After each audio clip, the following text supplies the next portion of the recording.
Hi, my name is Cheryl Kilborn and I'm co-owner of Manhattan Wardrobe Supply.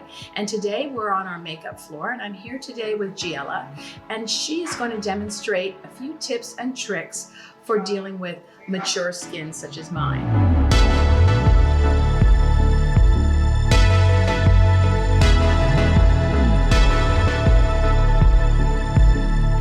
Giella from Giella Custom Cosmetics, and it's really exciting to have a full range of ingredients that you can make any product you like. At Giella, we have over 100 different ingredients, and a lot of them are skincare related.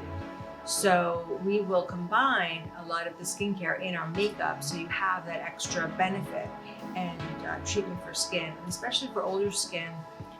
You need a little bit more of a robust formula. When we're 20 and 30, we oftentimes wear a lot of makeup. And as we mature, our makeup needs to change along with our age. And sometimes it's hard to know what exactly to do for things that start to creep up. Also, as you get older, your skin gets a little duller, and then you're also dealing with age spots. So today, Giella is going to demonstrate on how to apply makeup and some tips and tricks with dealing with the mature skin.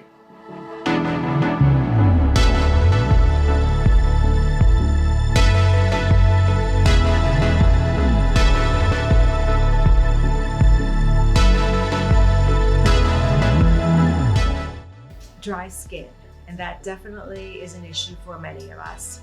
I would always say don't use any moisturizer because you really don't need to feed oil with oil, but just focus on the areas where you're dry. And mostly it is around your eyes, around your mouth area, and even dry lips.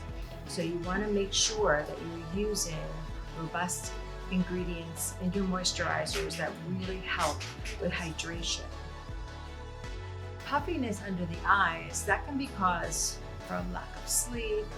When they go to sleep at night, they use their eye creams too close to the eye. And when you're sleeping, the cream actually gets into the eye and it becomes more puffy. Puffiness can be reduced by using a concealer. And we could also add different benefits such as green tea butter, soy butter in there, so you're getting some hydration and cell regeneration and reducing a puffiness. So that's an all-in-one product that could help with puffiness around your eyes. And I think another issue we face as we're aging is our brows. They get so light. There are many different products on the market for brows, but once you define your brows, the hair, and if you do need to extend them a little bit more from overwaxing or tweezing, they're so easy to use, and it's basically the #1 ingredient that I think that just pops the face. So don't forget to define your brows. Also use a blend of oils, and oils are very popular now because they're pure, there's no parabens, but it's really a healthy ingredient, and you can use that on your face as well as on your lips. I always wanted to comment, which I have found through the years, of asking people how they put their foundation on. And 9 out of 10 people say they use a brush or a sponge, and then I ask them how many times that they wash it, and sometimes it's 1 week, 1 month, or never. You don't want to spread that all over your face. So if you're not going to be so diligent in washing it every day, and it really has to be clean and dry, no water, I would suggest just using clean fingers. Especially if you use a sponge, you're wasting a lot of your product, and it really needs to be washed every day or use disposables every day.